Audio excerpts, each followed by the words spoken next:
Hey everyone, welcome back. Today we're going to be doing a deep dive into skills for care, specifically how it can be, I guess like a secret weapon for care leaders, Yeah. especially in the UK, right? I mean, it's Yeah. it's a tough gig, isn't it? No, absolutely. Absolutely. It really is. Yeah, Yeah. there's just so much to keep up with, from Mhm. CQC to staff training to, just the day-to-day. Exactly. I think a lot of care leaders feel like they're constantly drowning in paperwork and regs. Yeah, exactly.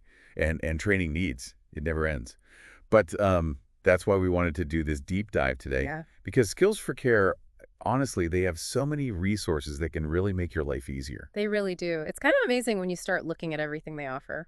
I was poking around on their website the other day, and I was like, whoa, I had no idea. Right. It's like a one-stop shop for all things care. Seriously. They can Yeah. help you meet those CQC standards. They've got practical tools and templates and even like e-learning modules. So you don't have to just, wade through all those like dry theoretical documents. You know what I mean? No one has time for that. And Skills for Care gets that. They break it all down into manageable steps. So it's actually useful, you know? Right. Like, let's say you're struggling with the CQC's infection control standards. Oh, yeah, those are always a fun one. But they have an e-learning module for that. It covers everything: hand hygiene, managing app breaks, the whole nine yards. So you can feel confident knowing your team is, well equipped and ready for anything. Exactly. That's the key. Confidence, because that translates into better care for your clients and a much less stressful environment for your team. Absolutely.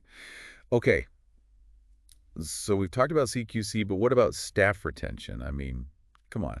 We all know that's like the biggest headache in the care sector right now. Oh, for sure. Finding good people and keeping them is a huge challenge. Huge. So how does Skills for Care help with that? Well, they get it, they understand the problem, and they offer a ton of resources to help. Well, Stuff like improving staff well-being, boosting job satisfaction, creating a positive work environment. so things like stress management training, conflict resolution. Yeah, even guidance on building a culture of appreciation, like actually recognizing your staff. I love that because when your team feels valued and supported, they're more likely to stick around. Exactly. And let's face it, retaining experienced staff just means better quality care overall. It's less time and money spent on recruiting and training new people. Win-win. It's a win-win for everyone. Yeah. But sometimes I get a little intimidated by all the regulations. Like there's just so much to keep up with. The CARE Act, Mental Capacity Act, it's a lot. Oh, yeah. Tell me about it. But don't worry. Skills for Care has got you covered there, too. They do. Yeah, they break down all those complex regulations into plain English. No more legal jargon. No more legal jargon. It's all about practical guidance that you can actually use.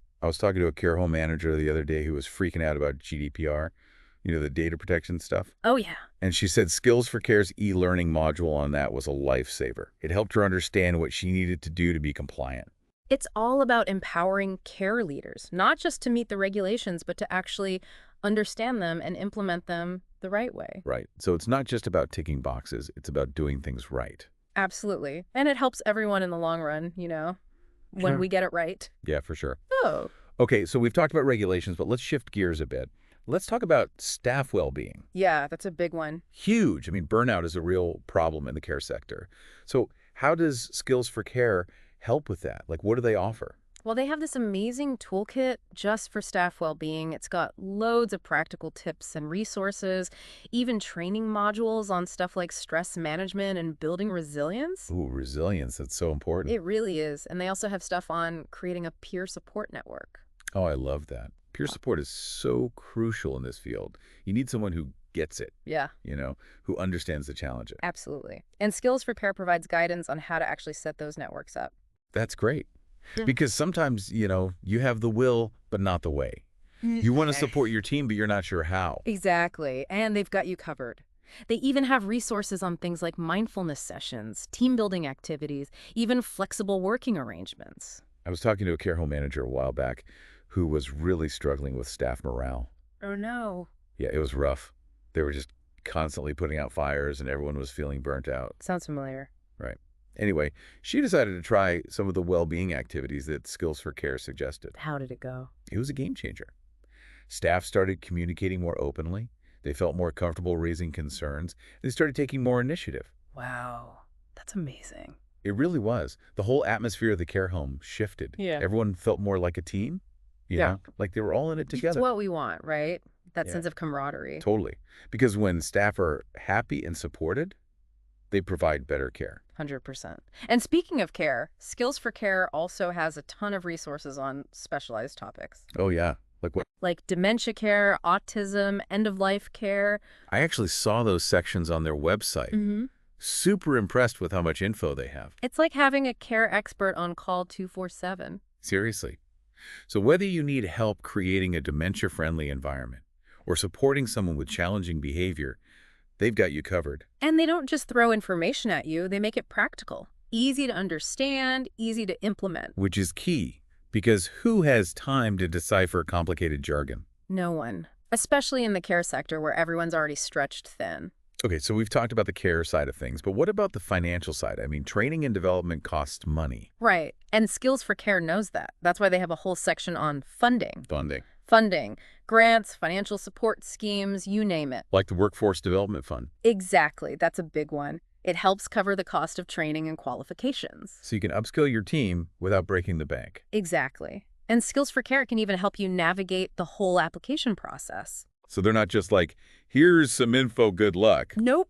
They're there to support you every step of the way. I'm telling you, we've only scratched the surface of what Skills for Care offers. Barely. There's just so much there. It's amazing how much they do for the care sector. It really is.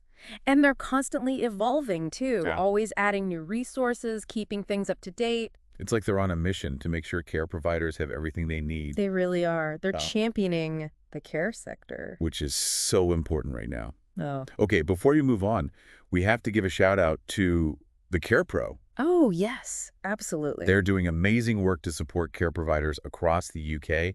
If you haven't checked out their YouTube channel yet, do it. They have tons of great videos and interviews with experts. And they're super active on social media, too, so make sure you follow them on all the groups you see on your screen. It's a great way to connect with other care professionals and stay up to date on everything. Okay.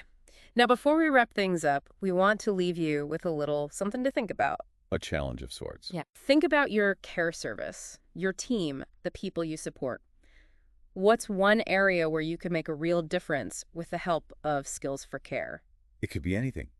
Boosting staff morale, implementing a new care model, even just staying on top of the latest best practices. Whatever it is, Skills for Care has the resources to help you make it happen. Okay, so we've covered a ton of ground here. Yeah. CQC, staff well-being, funding, you name it. Skills for Care really does have it all. We do. But now we need to actually put this knowledge into action. Right, because information is only good if you use it. Exactly. Mhm. So give me the cheat sheet. What are the top 3 things our listeners should do after they finish listening to this deep dive? All right.